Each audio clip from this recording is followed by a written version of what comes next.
Sabe aquela sensação quando você vai ao mercado, percebe que os preços não param de subir, ou até aquela sensação que na verdade quem encolheu foi o seu dinheiro? Isso não é mera percepção, é um fenômeno econômico real e que age de forma muito silenciosa, chamado inflação. E aqui vai uma grande surpresa. Você pode achar que a inflação não vai te afetar porque você tem muito dinheiro, tem vários investimentos e que ela vai afetar só quem tem ali um pouco menos dinheiro do que você. Mas a verdade é que a inflação atinge o sistema econômico como um todo. Embora seja verdade que ela afeta os mais vulneráveis de forma mais brutal, ela afeta todo mundo na economia, desde quem tem investimentos, a quem é CLT, a quem tem uma empresa. E nesse vídeo você vai entender muito bem como ela pode te afetar e afetar os seus investimentos.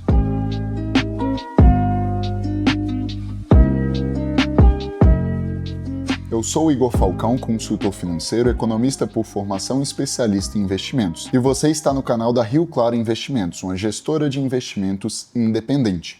E hoje nós vamos falar dos 4 pontos principais em que a inflação pode te afetar e afetar sua construção de patrimônio, além da economia como um todo. O primeiro ponto negativo da inflação é que ela aumenta a desigualdade social. Pensa comigo, quando os preços sobem, as famílias de baixa renda são as mais afetadas, porque os produtos básicos eles são mais sensíveis a essas variações de preço.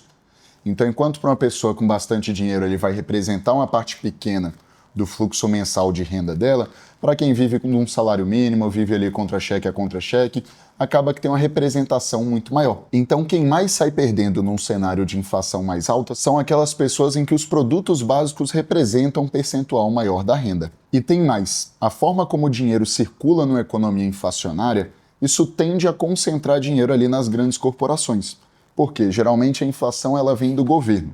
O governo ele vai pagar as contas dele, geralmente quem faz negócio com o governo são grandes empresas, grandes empresários, e eles são os primeiros a receber esse dinheiro novo que tem na economia. E eles conseguem aproveitar esse novo aporte de capital antes do preço dos insumos que eles compram subirem. Então, enquanto as grandes empresas já recebem esses primeiros aportes, quem tem um salário ali mais fixo, um CLT, um servidor público, tem que esperar 12 meses para no final do ano, se tudo der certo, conseguir corrigir o salário pela inflação dos últimos 12 meses. Ou seja, você está sempre ali atrasado em relação a essa correção. O segundo ponto é que, além de injusta, a inflação ela diminui bastante a eficiência da economia.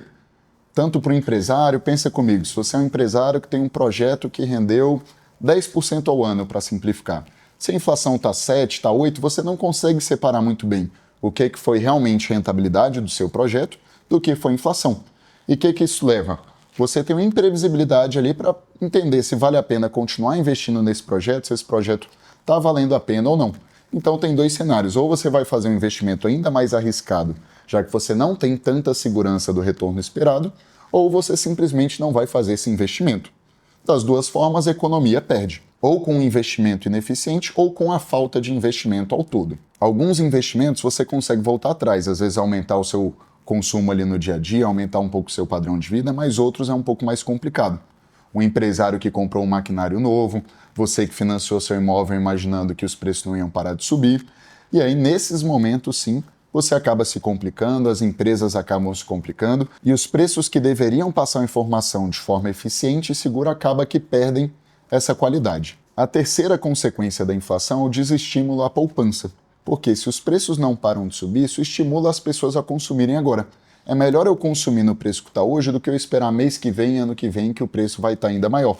Então, em cenários, em economias que a inflação está crescendo de forma desenfreada, acaba que as pessoas param de pensar no futuro, param de pensar em poupança, em construção de patrimônio a longo prazo e passam a pensar muito mais no hoje. Em o que é que eu vou consumir hoje em vez de esperar até aquilo ficar mais caro. E isso se torna um ciclo vicioso. Se as pessoas estão consumindo mais hoje por medo dos preços crescerem no futuro, esse novo consumo vai aumentar ainda mais os preços, o que piora ainda mais o futuro também. A resposta para isso geralmente vem do Banco Central por meio de um aumento na taxa de juros. O Banco Central, entendendo que a economia pode entrar nesse ciclo, ele aumenta a taxa de juros para desincentivar as pessoas a consumirem hoje. Se eu ia financiar um carro, mas eu percebo que a taxa de juros nesse financiamento está muito alta, eu vou esperar mais um pouco, vou esperar mês que vem, vou esperar ano que vem. Ou na outra ponta dos investidores. Se meus investimentos estão rendendo muito bem, eu vou pensar 2 vezes antes de resgatar para comprar esse carro, para financiar um imóvel, por exemplo. Então é dessa forma que o Banco Central busca controlar essa taxa de juros. O efeito desse aumento na taxa de juros também é deletério para a economia, Porque se a taxa de juros agora está mais cara, uma empresa quer pegar um financiamento para investir num projeto, quer gerar empregos, quer aumentar a produção, não vai mais. Agora vale mais a pena eu deixar meu dinheiro parado, rendendo, ao invés de financiar ali um novo empreendimento. A inflação gera um ciclo de incerteza e alto custo que prejudica a economia como um todo. Por último, a quarta consequência principal da inflação a gente vê nos investimentos. O governo, na hora de cobrar imposto, ele não separa o que foi rentabilidade real do que foi rentabilidade nominal, do que foi inflação. Então, na hora de cobrar imposto, ele coloca tudo ali no mesmo pacote. Digamos que você tem um produto que vai render inflação mais 10% e que a inflação nesse período foi de 10% também. Então, seu ganho de poder de compra foi só aqueles 10 acima da inflação. Só que o governo ele não está interessado no que foi o seu ganho de poder de compra, ele vai tributar tudo. Então, ele vai tributar todos os 20%, os 10 de inflação e mais os 10 de retorno real que você teve. Só que a alíquota do imposto que é cobrada sobre a inflação, ela vai corroer ali também o seu poder de compra. Então, nesse exemplo que eu estou usando, o seu produto rendeu 20, sendo que só 10 foi aumento de poder de compra. Você vai pagar 15% de imposto, só que você paga 15 sobre os 20. Ou seja, você vai pagar um total de 3%, sendo que a sua rentabilidade foi de 10. Enquanto você deveria pagar 1,5% em cima do que você ganhou de fato em poder de compra, na verdade você vai pagar 3%. O que você poderia ter tido de rentabilidade de 8,5%, na verdade agora vai ser 7%. Ao conjunto de consequências da inflação, a gente dá o termo de imposto inflacionário. É como se o governo ele está se financiando às custas da desvalorização da moeda no seu bolso. Como a perda, apesar de ser contínua, é pequenininha, não é o tipo de coisa que vai para o jornal que faz a população se revoltar.